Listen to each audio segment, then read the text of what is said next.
Mbote bandiko informatique en lingala facile. Lelo toye kolakisa bino ndenge nini kosala liste déroulante avec Excel en lingala facile. Déjà devant l'ordinateur na biso tozali komona tableau moko ezali awa ezali composé na ba ville nazwi ville de Kinshasa, Matadi, Lubumbashi, Kisangani, Goma, Kananga, Mbujimai, Boma, Kindu, Kikwit. Tout ce que kawana mboka toza ba ville ba ville belé hein, mais tozuka échantillon pour na bit ya tutoriel oyo. Alors côté na gauche tozomona ba commune. Donc ba commune où ils en a ba ville notamment Kinshasa tout le monde ba commune ba Bandalunga ba Rumbuti, Nasuka na Selembao, Matadi Tomoni, Matadi, Nzanza, Mvuzi, Lubumbashi, Tomoni annexe, Kamalondo, ainsi de suite, Kisangani, Lubunga, Makiso, Nagoma, Tomoni, Karisimbi, Nagoma Emoko, Kananga, Tomoni ba commune naye, Mbujimai, Tomoni ba commune naye, Boma, Kindu, Ti Ezaliwana. Alors, objectif, il y a tutoriel Nabiso et Ozala, tu créer liste moko déroulante, ceux qui te sélectionnent par exemple ville à Kinshasa, Nampandi, tout sélectionner va commis non pour nous faciliter peut-être saisie. Les gens vidéo moi me pousser vraiment c'est très simple comme bonjour. Botala objectif vous ala ceux qui par exemple awa na sélectionner la liste oyo Kananga na droite na cellule oyo et puis singai ba ville plutôt ba commune oyo ya Kananga na pour par exemple Nganza boya pas de problème.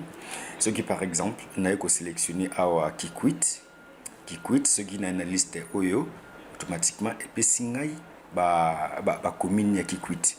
Ceux qui n'a sélectionné Kisangani par exemple et puis singa ba commune ya Kisangani. Ceux qui n'a sélectionné Kinshasa ou Zamulai pour mona Kinshasa ils sont en première position à Kinshasa.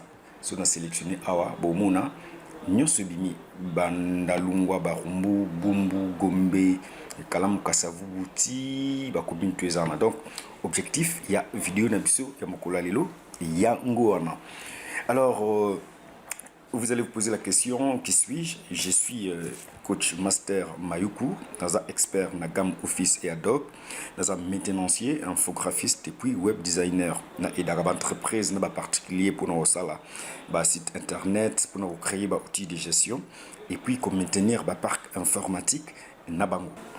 Bon, c'est parti avec notre petit tutoriel il y a mokolo lelo. Donc pour tout ça un peu rapide, tu sélectionner tu créer un nouveau dossier, tu sélectionner déjà nezali, tu sélectionner nyonso, tu y na accueil, tu checker copier, na copier en haut et puis na nouveau classeur, na coller en haut, soit CTRL V, boyebi CTRL V, tu coller en haut. Automatiquement na commis na tableau mususu oyo les annonces travaillent. Donc pour tout travailler tu as des feuilles auto bien feuille auto bien par exemple bon tu bien en BDD donc comme base de données et puis tu as des feuilles tu créer des feuilles auto bien par exemple liste place liste en haut et aux ala. Alors nous allons commencer maintenant par créer cette petite liste ici la cellule il y a A1 on a partout place au lingi mais pour un réseau tutoriel auto chango A. Alors dans celui-là A1 oyo place inde ba combo ya ba ville et bandobima na B1 A on déplace ba combo ya ba commune et bandozala. Donc dans un premier temps avant to banda osala ba manipulation to kozonga na feuille na biso ou ya base de données to ko renommer ba plage botala na ye na place Bandalungwa na Kinshasa plutôt na zui Bandalungwa ti na Selembao na sélectionné na ye na formule na pesi yango définir un nom na benyango bon ils a déjà na compte Kinshasa exactement ndenge kaka to komi yango likolo na validé par OK. Alors ça la même manipulation awa na ye na formule na définir un nom. Au exemple Matadi a déjà OK c'est touché OK. Tu es dans Lubumbashi Bolanda, c'est très simple comme bonjour.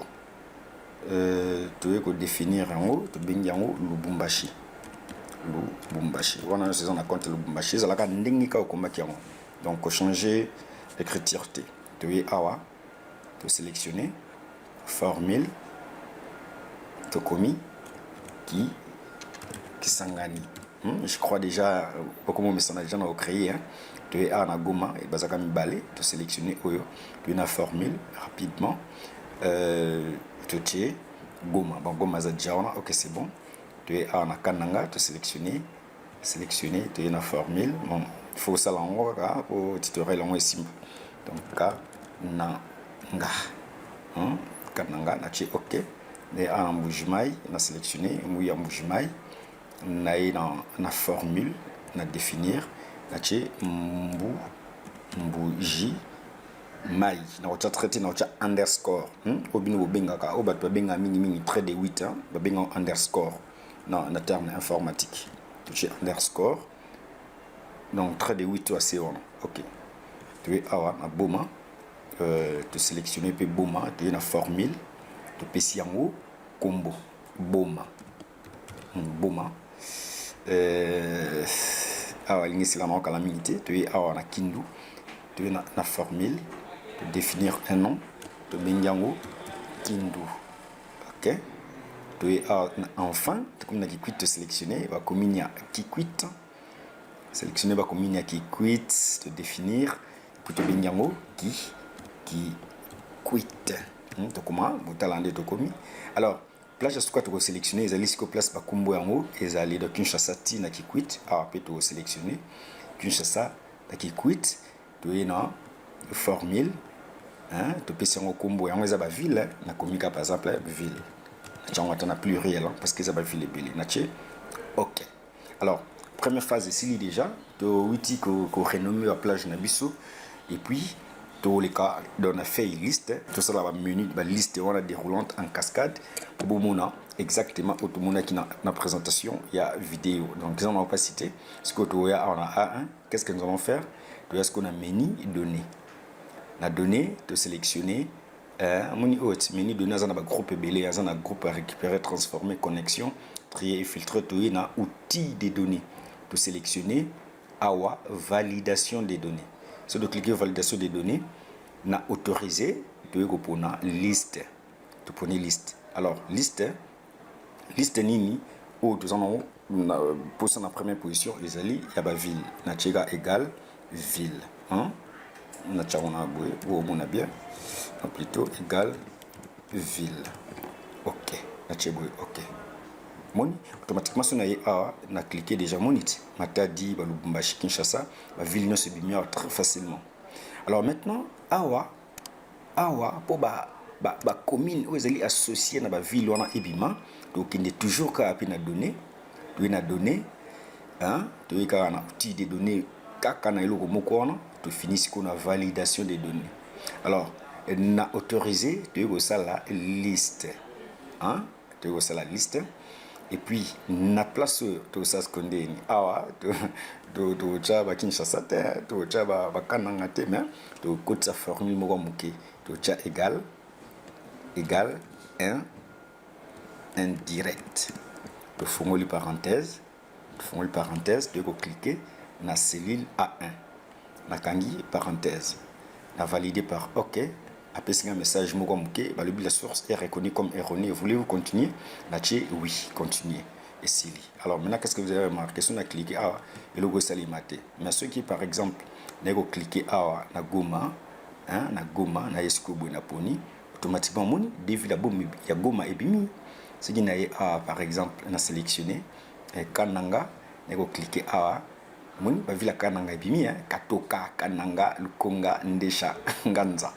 Bon, on a profité peut-être mutuel ngai ba pimo ba commune biso pour ça là vraiment éligné au moyen donc est quelqu'un comme à remettre en forme et puis essayer non donc vraiment n'hésitez pas à vous abonner liker partager le moko na expliquer bidon on a ba liste ceux qui par exemple oza na ville moko eza na trait d'union monia na utiliser mingi underscore trait de 8 mais ceux qui par exemple na checker trait d'union boy par exemple si on a checké trait d'union qu'est-ce qui va se passer ceux qui na liste na poni par exemple Mbujimai tala moni et au fond maté parce qu'ils ont très de route donc liste on a il n'a pas beaucoup en até yo ce que moni ville na yo et ça na très d'union na quatre soit au combien on y en nemo mbujimai ou bien au underscore na seboy donc automatiquement lorsque je vais revenir ici monia monso na poni siko plutôt na poni mbujimai monisiko mon ville na moi bimia un petit peu mba Dibindi, Dioulou, Kanchi, Mouya, donc beaucoup on a nos subi. Donc c'est un peu ça. Entre temps, portez-vous bien et puis tout le temps, vidéo, Koya. Ciao.